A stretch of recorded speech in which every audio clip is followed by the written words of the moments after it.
নমস্কাৰ শাৰী চিলাওঁতে বাৰু আপোনালোকৰো এইটো সমস্যা মাজে মাজে হয় নেকি ফলছটো লগোৱাৰ পিছত অলপমান ঢৌ উঠি যায় বা সূতা কাপোৰখিনি বেছিকৈ সোমাই যায় বা কমকৈ সোমাই যায় এই সমস্যাটো অতি সহজ পদ্ধতিত কেনেকৈ নাইকিয়া কৰিব পাৰি ভিডিঅ'টো শেষলৈকে চালে গম পাব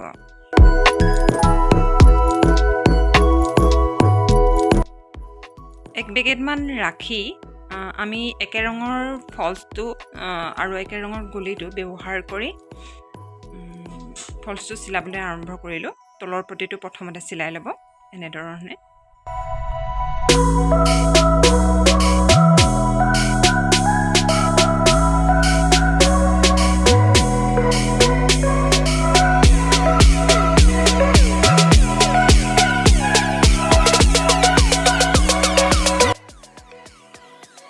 তলৰ পটিটো সম্পূৰ্ণকৈ চিলোৱা শেষ হোৱাৰ পিছত আমি শাৰীখন এই ভিতৰ চাইডেৰে এনেকৈ মেচিনৰ ভিতৰ চাইডেৰে এনেকৈ বাহিৰলৈ উলিয়াই দিব লাগিব আৰু সম্পূৰ্ণ শাৰীখন ঘূৰ খাই যোৱাৰ পিছত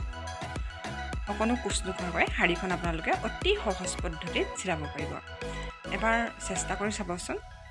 হয়তো কিছুমানে চাগে এনেকৈ চিলায় কিন্তু যিসকলে মানে মোক দুগৰাকীমান সখীয়ে কৈছিলে কিয় শাৰীখন ফলছটো লগালে ঢৌ উঠি যায় বা কাপোৰ বেছিকৈ সোমায় বা কমকৈ ওলাই যায় কিয়নো ফিনিচিংটো ভাল নাহে সেইকাৰণে মই অতি সহজ পদ্ধতিত কম সময়তে আপোনালোকক দেখাবলৈ বিচাৰিলোঁ আপোনালোকে যদি সময় হয় ভিডিঅ'টো এবাৰ শেষলৈকে চাব ধন্যবাদ